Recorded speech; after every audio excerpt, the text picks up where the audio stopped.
Okay, let's see. We are in a lot of trouble, actually. Oh, last game, day 10, 7 p.m., and we're down to just Louise and Gladys. Gladys isn't going to come back, though, for another day, which is unfortunate, because that's going to slow us down a lot. I don't... Well, there's the brats on the playground. We have to find somebody else that we can recruit. It's probably unlikely that we'll find any additional girls here at school. And I don't really feel like taking Louise downtown and risking bumping into somebody who's gonna break up the rest of the gang here, which is what would happen. Can we play any games? No, Louise doesn't want to deal with them. Can't say I blame her. I don't think there's a way to advance time.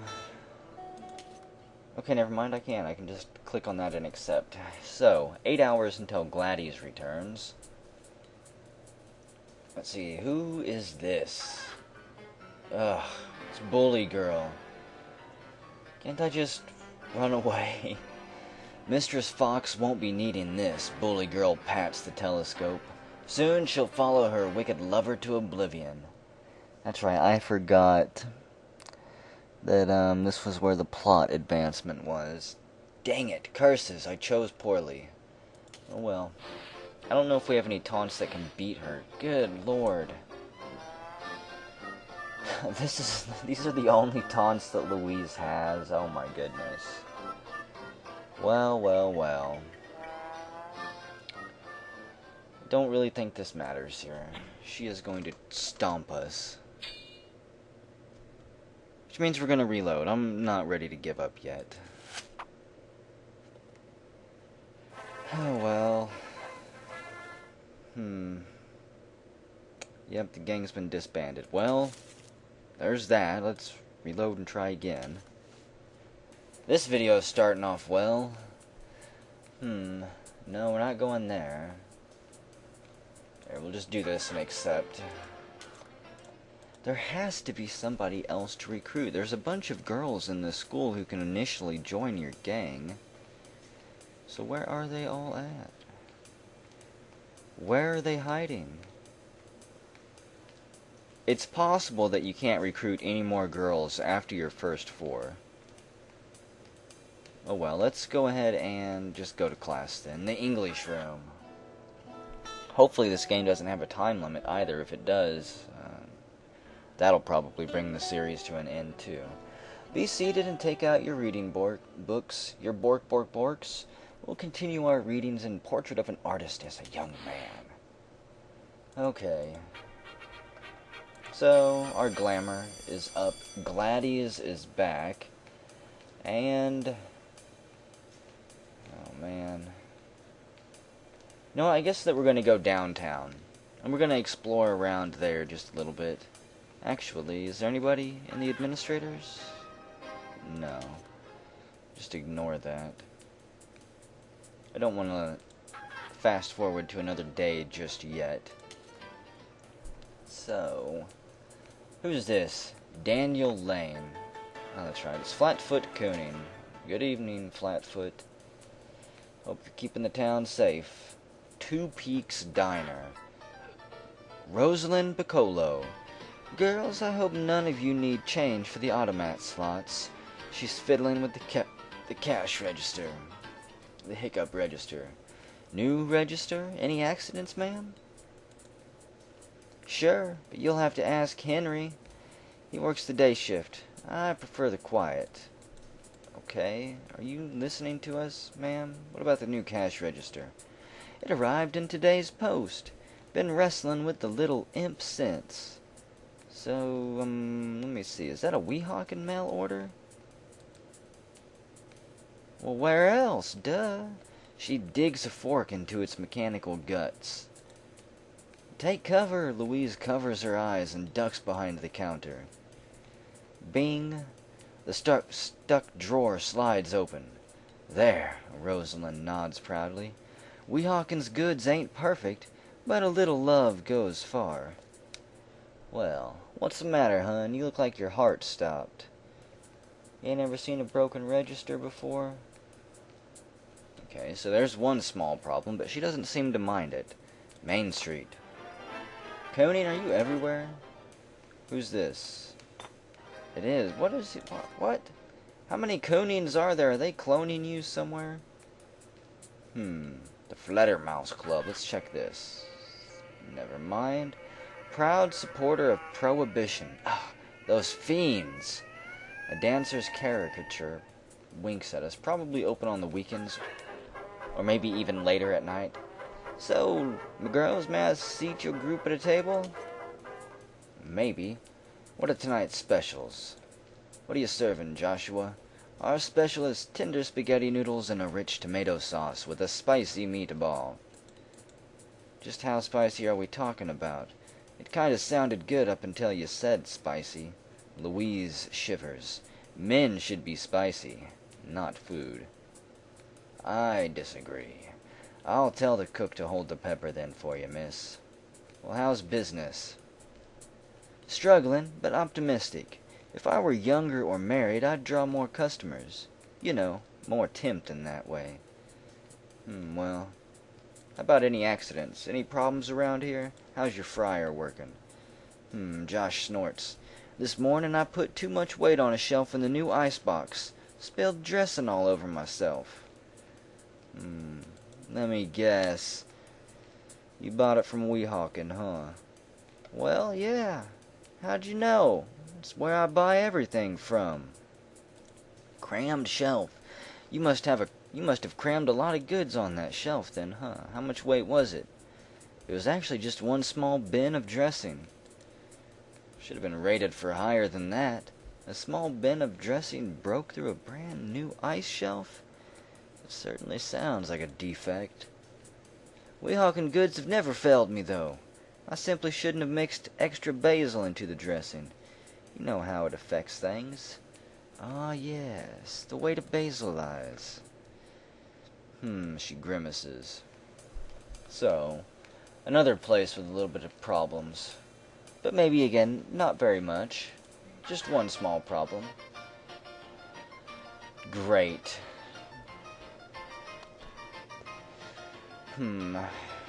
Hans Gravels or Edna Piper. I don't really like... That name just scares me. We're going to try Edna here. I think we've actually met her before somewhere. I hear you girls are in a lot of trouble. Are you here to shop away your blues? Maybe. Oh, wait. I think we did deal with her. Haven't we already talked to her? I think we did. Or maybe I might have talked to her in the footage that I lost, now that I think about it. So, has the spring line arrived yet? No, but I've seen illustrations of them. The floral prints will be more splendid than last year. You should see the colors they're using. What about the gossip? Gossip? Me? You should track down Beatrice Bubsy. Except after her accident, she stopped nosing around. For now. Must have been pretty serious then to shut her yap.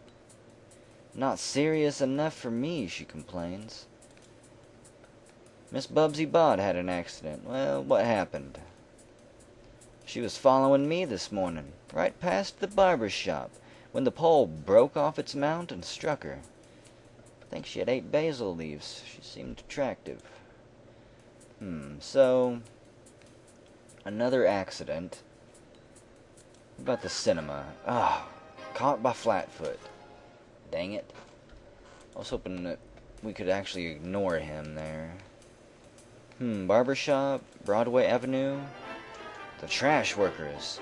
Dotty soldiers of the urban waste can tip their lids. Got any last-minute business for us? Nope. Louise whispers to her friends. Coarse but gentlemanly. They have potential, but so many men ruin spice with bravado. What next? Fire station. No, let's check the barber shop here. This is where the post broke off.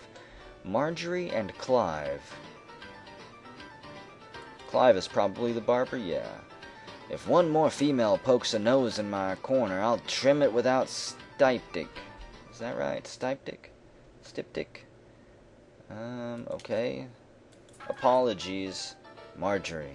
Hello, girls. I'm glad you didn't have any problems visiting today. What's that supposed to mean? You had a lot of problems around here recently? She looks away. A bad witch caught by her own spell isn't an accident. She had it coming. So what happened? This morning Beatrice Bubsy cursed our new barber pole, and it collapsed right there on her shoulder. So, a defective mount then. Why do you think she cursed it, though? What if it had a defective mount that was sensitive and just couldn't take it? There was nothing defective about it. We ordered from Weehawken, she claims indignantly. I see. Seems like lots of people do. Surely the firefighters haven't had any problems. Weehawken wouldn't dare sell our brave heroes at the fire station defective goods. Big Philip lugs a bundle of axes, wrenches, and crowbars to be cleaned and sharpened. He ignores us completely. Curses. We need to start a fire somewhere. The bank. Ruth Quinte. No, you can't see the president, nor will we give you a loan. Ruth declares behind her teller's bars as she fiddles with a gun. Okay, fine, we're out of here. Where else can we go? Anybody open? Hey, the drugstore. Timothy, there he is. Timothy Richards. Popping his pills. Do you have a He dabs a handkerchief to his nose, but fails to restrain his urge, and sneezes. Oh, pretty bad sneeze you've got there. You should ask Dr. Dilator to check it out. Oh, the hospital refuses to admit me or Mother. Do not dare ask why. Fine, we'll just go around you and ask at the hospital. They'll probably be more than happy to tell us. So how's your business? How's the pills? I managed to make ends meet, but barely. We need more advertising. I'd have more customers if I were older or married. You know, more established. I see. So a lot of people want to get married around here, it seems like. So what about Miriam? If we told you Miriam 10 sorta kinda likes you, what would you say to that? He chokes on a glob of mucus and then swallows it. That would be wonderful. Well, to win Miriam, would you hurl your mother off a mountain? Maybe just tape her mouth shut or give her a swirly? He looks hurt. That would be difficult. Mother does weigh a great deal. A harsh shout descends. Timmy, are you talking to girls again? He shudders and pops another pill. No, Mother. And then ushers the girls outside. Well, unfortunately, in the 1920s, I don't think they've made the prescription that he needs. Let's see. Two Peaks Diner. I think we've already been there. There has to be some more places with accidents. Pfeffer's? Mr. Hans Grabels. No, I wanted to avoid this scary man. He wrings his hands. Oh. He stares with wide eyes. Goodness. He steps closer. Can I help you? So, is the new spring line in yet? We've heard talk about it. No, pretty missy. Spring won't be here for weeks and days. Can I wrap you in a warmly coat? No, you just stay on the other side of the counter there. Have there been any accidents? Anything like that? Hans freezes like a scared rabbit. No, not here. No customer was ever crushed by a changing booth. They certainly didn't scream for hours. Booths from Weehawken, I take it, huh? Pfeiffer's department store would never recommend shipped goods from anywhere else. We only buy local. Defective booth. Tell us about it. Where else? It was leprechauns drilling holes. I swear it, I tell you. Dirty, nasty leprechauns with their mirror shine shoe buckles. I can help you against the leprechauns. I've fought them all my life. Damn it. I did not know that we would be going up against leprechauns. Don't have enough gold to deal with them. Frank's flowers. Let's see what Frank's doing. Hello, Frank. Frank, the aging peddler, holds out a flower. For the fairest, he says. For a kiss. Let's just run, Gladys. Frank shrugs and samples his bloom's delightful perfume. He smiles contentedly. Is there anything going on at the gallows? It's the gallows construction crew. Men are building a gallows for Maximilian. They smell of day-old garbage and cheap whiskey. Hey, doll, give a hard-working fellow a good look. Deal with him, Louise. Louise ravels her dress upwards to reveal a well-turned ankle. She answers their hoots and whistles. Just don't ask me to look at you. And certainly not get close enough to smell you. Well, unfortunately maybe we can win them to our side. Have them sabotage that. I was going to say maybe we could sabotage it. Might have to make a night mission out of that. Let's see, what's this place? The Poladan family apparently selling fruit. I sell fruit and vegetables, Jean barks proudly. Newfangled processed crap foods are lurking accidents. Cancer traps.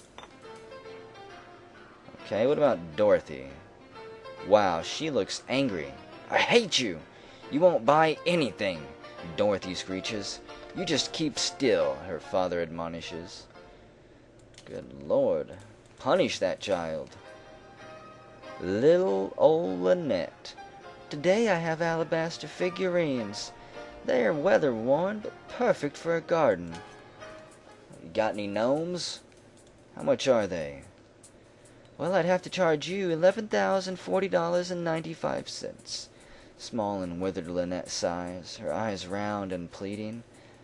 We can't really afford that today. Louise smiles understandingly. She remembers that Lynette accepts trades only. We'll have to remember that, I'm sure. Was there anybody else there? I don't think so. Carl the Butcher, or Corral. Don't hear about it. Don't talk about it. Chomp the meat and smile for the customers. Clear away if you can't pay. And we lurch away, because we have no money at all. Which is highly unfortunate. Oh. Tell me your troubles, the desk sergeant sets patiently. Let's see if there's anything else we can talk to him. Oh yeah, we do want to see the detective. We'd like to see Detective Friendly. Sorry, ma'am, he's not available. Okay, well, what about the prisoner? Yep, follow me. Oh, I deserve my sentence. Surely, maybe we can tell him something. Evidence, Julianne tried. So how's the food, Max? Terrible. Hanging will be a mercy. Miss Fox made a fierce gambit to save you. I think that we already went through that. Okay. Yeah, how can we help her? To convince her, no, we're not going to turn off love. Just forget it. You little crybaby. We're not going to turn in your gypsy telescope either. Nope. Not going to do it. Then bribe the hangman to act swiftly. We didn't find the hangman yet. Hello, Cooning. What's this? The Bridgerton Hotel. Mahatma McTeague? I think that's a T. McTeague. Tigoo. You must leave right away. The hotel owner ushers your girls outside before someone notices them in or near the hotel. Hey now, we're high-class dames here. You can't just be ushering us out. Show some respect. Oh, I'm sure that's Officer Cooning right there, too. We're running out of places to go. The library. Katie Baskerville. Hello, girls. Welcome to the most exciting place in town. Do you know the Dewey Decimal System? You having any accidents? Nothing more than a few spilled books. Poor things. So, is that true about you, that you've never left the library? You were born in 902, weren't you? My father was the librarian before me. I was born in the librarian's office. He raised me here after Mother died. Your entire life spent in the library. Wow. I bet you've read everything by now. You're still young. When you learn enough about our little town, you'll understand. Katie shivers. She's probably correct. Then we've come to the right place. Excite me, Louise Derzer. Well, I just finished organizing the town charter and its legal records. I can understand why a person would never leave. Bye. No, wait, go back. Okay, it's time to talk, apparently. We were right. The accidents were caused by goods ordered from Weehawken. We might convince Dean Hemlock, but Max lost his trial. He will hang. Well, what about the appeal? What we've learned should set him free. Well, I don't know much about law, but don't appeals require a higher authority? I know 2 things about Bridgerton's laws. They fall easily to corruption, and the town librarian just read them. Ooh, goody. We're gonna corrupt the librarian then, huh? You're damn right we are, Gladius. And it's up to Louise. I can't give legal advice, but an appellate process for Miss Fox's boyfriend. Wait, I can't give legal advice about an appellate. Okay. She hides Bridgerton's legal codes behind her back. We're gonna start tearing pages out of this book here, Katie, unless you play along. Don't make us do it. We will play dirty here. Okay, break that up. We're gonna have most of these uncovered. There we go.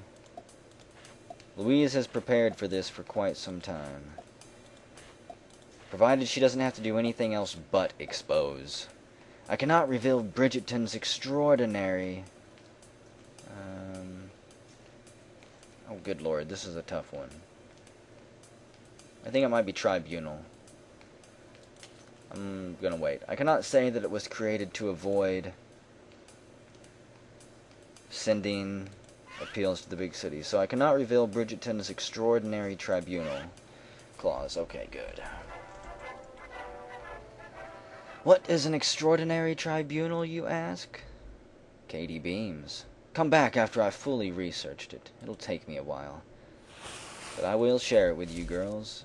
Okay, I'm gonna have to start boosting some of her other skills. Good for fibbing, good for gambits. See, gambits are mostly played by adults. And adults they seem extremely violent. Like, they kill a member if that member loses. They murderize them. I don't know what they do to them. They might cook them into stew or turn them into food somewhere, but the adults have no problem stealing our girls away. Taunting, that's mostly used for schoolyard bullies and things like that. Louise probably won't be very good at that for a while.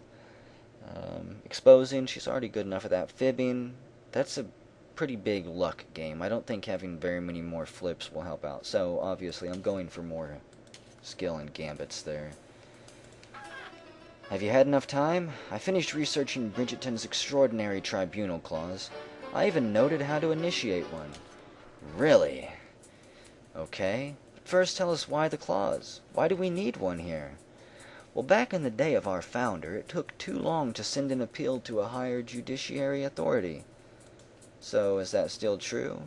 I mean, it has to be, right? Max will be hung before an appeal reaches the big city. Well, Bridgerton does have a history of avoiding influence from outsiders. Katie tightens her lips until they're white. Okay, what is it? We'll quit teasing you. Just spill it. Well, Bridgerton's extraordinary tribunal allows citizens to appeal legal verdicts the town at large believes are unjust. So how do we start the tribunal? Well, first, you have to petition the mayor. And by petition, I mean simply ask him to start for a tribunal. Well, what then? Suppose we convince the mayor to call for a tribunal. What then? Well, at least 3 upstanding citizens must answer the call to review the original verdict. So Miss Fox is out of the question. She is probably not an upstanding citizen. She is quite widely known for her skill at gambiting. It's not very upstanding.